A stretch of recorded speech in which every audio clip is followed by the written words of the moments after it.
गुरुवारी दुपारच्या सुमारास अकोला शहरातील नवीन उड्डाण पुलावर एका युवकाने चढून आत्महत्येचा प्रयत्न केला। युवकाच्या आत्महत्येचा हा थरार पाहण्यासाठी नागरिकांची गर्दी जमली होती, परंतु एका युवकाने अत्यंत शिताफीने आत्महत्या करणाऱ्या युवकास पकडल्याने मोठा अनर्थ टळला।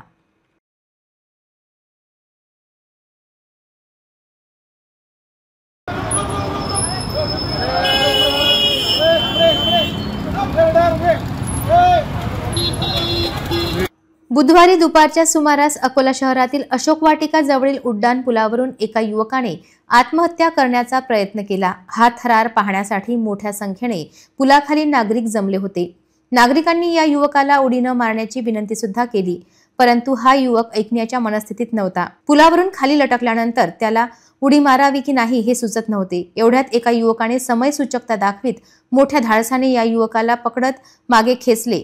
युवकाच्या या धाडसामुळे मोठी दुर्घटना टळली। बातमी लिहिस्तोवर या युवकाचे नाव तसेच कोणत्या कारणाने तो पुलावरून उडी मारत होता याचे कारण कळू शकले नाही। मात्र या घटनेमुळे या मुख्य रस्त्यावरील वाहतूक काही काळाकरिता बाधित झाली होती।